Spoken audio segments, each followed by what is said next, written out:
Bueno, mis amados en el Señor, vamos a ver qué nos dice hoy Dios en el segundo libro de Crónicas, capítulo 20. Allí está la porción de la Escritura para el mensaje de esta gloriosa mañana del día del Señor. Yo les voy a pedir una vez más a todos que por favor, no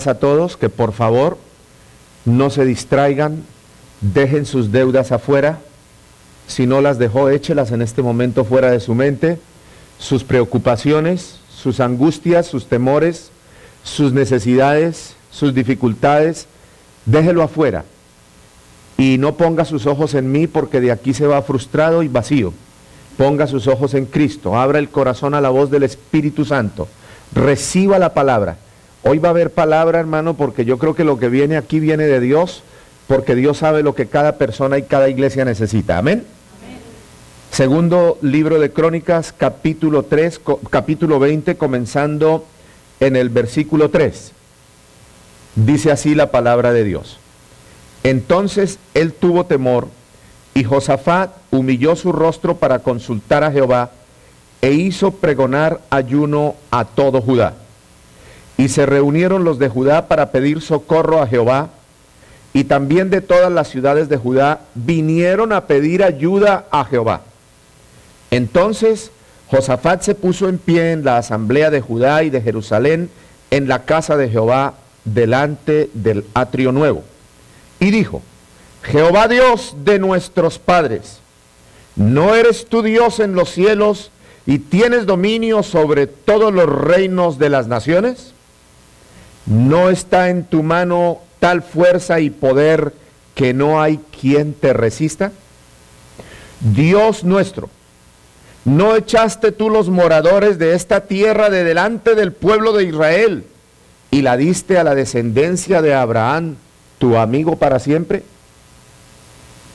Y ellos han habitado en ella, y te han edificado en ella santuario a tu nombre, diciendo: si mal viniere sobre nosotros, o espada de castigo, o pestilencia, o hambre, nos presentaremos delante de esta casa y delante de ti, porque tu nombre está en esta casa, y a causa de nuestras tribulaciones, clamaremos a ti, y tú nos oirás, y tú nos salvarás, dice el Señor.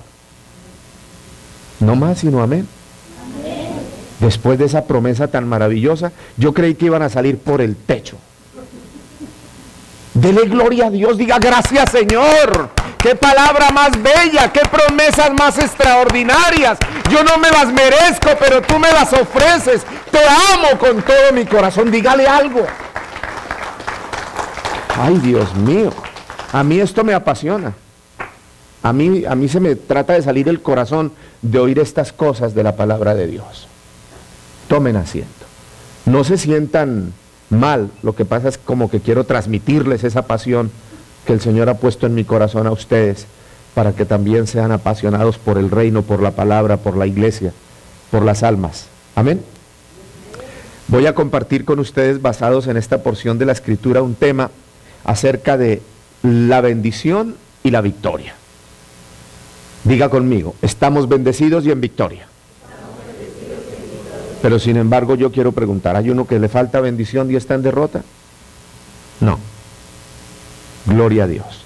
Sin embargo, este mensaje tiene como objetivo el llevarnos a la reflexión y el llevarnos a pensar de que aún siendo cristianos, habiendo nacido de nuevo, habiendo sido sellados con el Espíritu Santo para el día de la redención, habiendo sido escritos nuestros nombres en el libro de la vida del Cordero allá en el cielo, tenemos dificultades por este cofrecito enchapado en carne.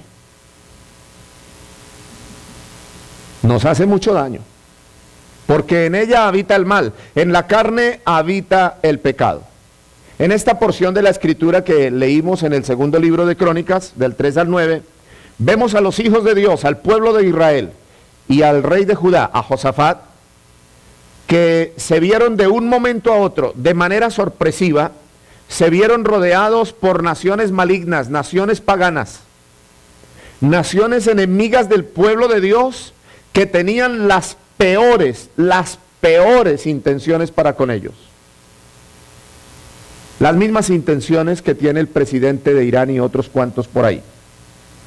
Entre esas naciones que habían rodeado a Judá, al pueblo de Israel, al pueblo de Dios, para destruirlos, estaban las naciones de Moab y de Amón. Eran dos de las naciones que estaban ahí. Si ustedes recuerdan, las hijas de Lot, años atrás, habían hecho algo terrible. Embriagaron a su padre. Lo emborracharon, para ser más claro. Y aprovechando de su embriaguez, las dos hijas durmieron con su papá, tuvieron intimidad sexual. Este fue el primer caso de incesto en la Santa Biblia. Cada una de sus hijas tuvo un hijo de su papá. Y de estos pueblos que vinieron a rodear a los hijos de Dios, cuyo rey era Josafat, ellos eran los descendientes de esos dos hijos de las hijas de Lot. Poquito enredado, pero así es. Amén. Mire usted el pecado, las consecuencias que trae, mis amados en Cristo. Cuando Josafat se dio cuenta de la gran multitud que venía con la intención de destruirlos, dice la palabra de Dios que tuvo temor en 2 de Crónicas 23. Dice, él tuvo temor, Josafat. Si quiere traducir esa palabra, es miedo. Podría decir, Josafat tuvo miedo, porque era mucha gente. Era mayor número el enemigo que los que tenía él en sus filas. Pero hay algo que nosotros tenemos que aprender como cristianos, y es que Josafat no permitió que el temor controlara ni su vida ni la de sus ejércitos. No se dieron por vencidos, no se entregaron por temor frente a una multitud que venía para destruirlos. Así que nosotros, como iglesia, como hijos de Dios, como discípulos de Cristo, nunca debemos permitir que el temor, la inseguridad, la ansiedad, el miedo, mis amados en el Señor, tome el control de nuestra vida, el control de nuestro matrimonio, el control de nuestra familia, el control de sus estudios, el control de sus empresas, de sus negocios, de sus empleos, mucho menos de sus finanzas y mucho menos de su ministerio. Amén. Eso debe tener claramente cada uno revelado en su corazón. Dice que Josafat tenía miedo y entonces proclamó ayuno. Y se pusieron en ayuno y oración. ¿Para qué? Para consultar a Dios. Es decir, buscando la revelación, la respuesta y la dirección de Dios en favor de su pueblo para que no fueran aplastados por los ejércitos enemigos. Por medio del ayuno y la oración, él estaba esperando con el pueblo de Dios la manifestación gloriosa del Señor. Es algo que ustedes y yo debemos anhelar diariamente, la manifestación gloriosa de Dios a nuestra vida. Yo les he dicho muchas veces que ustedes y yo, como hijos del Señor, como discípulos de Cristo y templos de su Santo Espíritu, no debemos de conformarnos con lo mínimo. Ustedes y yo siempre tenemos que aspirar a la cúspide, a la cima, a lo máximo, porque la Biblia dice que Dios es grande y maravilloso, que grandes, portentosas, majestuosa es la obra de Dios. Dios piensa en grande, Dios es un Dios de visión grande, Dios es de obras grandes, maravillosas, y si usted piensa como piensa Dios, ya que tiene la mente de Cristo, como dice 1 de Corintios 2:15, que nosotros hemos recibido la mente de Cristo, si usted piensa con la mente de Cristo, si usted piensa como piensa Dios, conforme a las santas escrituras, usted va a recibir lo que Dios dice, porque en el Salmo 37 la palabra de Dios dice que Él nos concede los sueños, los anhelos de nuestro corazón para vernos bendecidos, prosperados y en victoria, para gloria de Jesús, bendición de la familia, crecimiento y multiplicación de la iglesia. Si es para el Señor, déselo con todas sus fuerzas, con todo su corazón, y dele gloria a Cristo Jesús. Aleluya.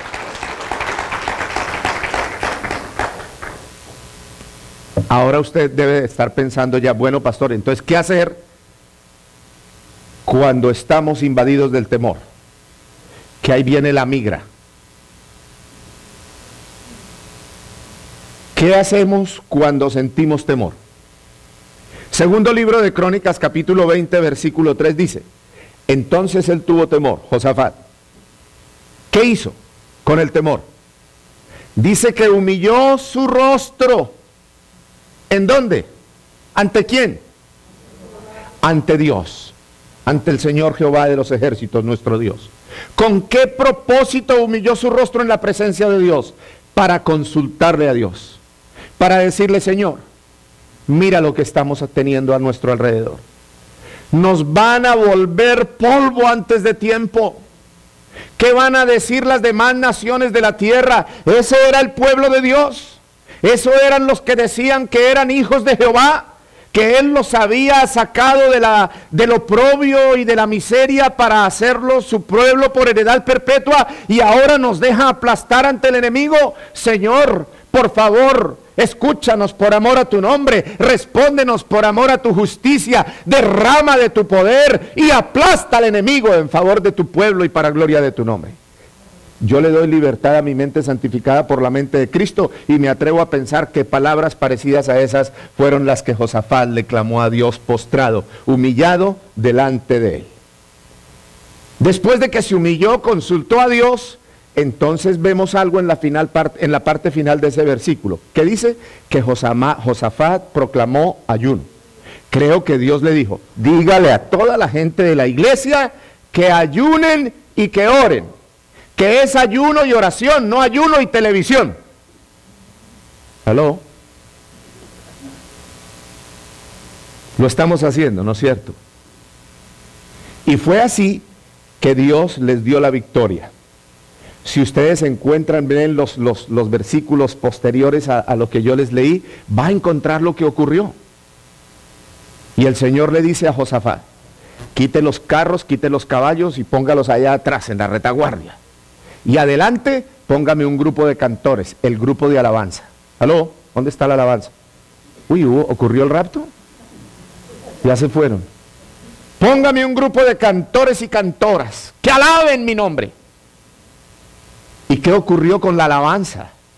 La multitud de las naciones que habían hecho una coalición militar para destruir a Israel cayeron en confusión y se destruyeron ellos mismos. Y Dios le dio la victoria a Israel sin que ellos tuvieran que disparar una sola bala de mortero. Un solo misil nuclear. ¿Qué quiere decir eso, iglesia? Que cuando usted y yo diariamente nos humillamos en la presencia del Señor y le decimos: Padre, hoy deseo anhelar, deseo de mi corazón, anhelo postrarme, humillarme hasta lo más bajo, hasta el polvo de la tierra, para que mi ser, mi criatura, mi naturaleza física, carnal, mengue hasta lo mínimo, para que tú puedas crecer en mí, para que tu resplandor y tu gloria sea visible y aumente en mí por la presencia de Cristo Jesús, por medio de su Santo Espíritu en mi vida y en mi corazón, para que yo sirva de atractivo a los que no han tenido un encuentro personal contigo, para que se conviertan de sus malos caminos, para que renuncien al poder de Satanás, para que se aparten de la esclavitud del pecado, para que reciban el perdón de los pecados y por gracia reciban la salvación eterna. Así es, mis amados en Cristo. Pero yo creo que el cristiano de hoy eso es lo que no está haciendo. Si ustedes recordarán, en el libro de Apocalipsis, el mensaje de Dios a las 7 iglesias de Asia, esas 7 iglesias teológicamente tienen un símbolo, un significado. Las 7 iglesias de Asia representan todos los periodos bíblicos desde el comienzo hasta hoy. Representan cada iglesia en cada tiempo. ¿Sabe cuál es el tiempo y qué iglesia está representando a la iglesia de hoy en las 7 iglesias de Asia? La iglesia de la Odisea. Y todos los mensajes a cada iglesia son mensajes reprensivos. Y el mensaje a la iglesia de la Odisea, el Señor, el ángel de Dios le dice a la iglesia: he aquí, yo reconozco tus obras, pero tengo algunas cosas contra ustedes, que como no eres frío ni caliente, sino eres tibio, te voy a vomitar de mi boca. Y que tú dices que no necesitas nada de mí ni de nadie, y no te das cuenta que eres un miserable, pobre, sinvergüenza, ciego y desnudo.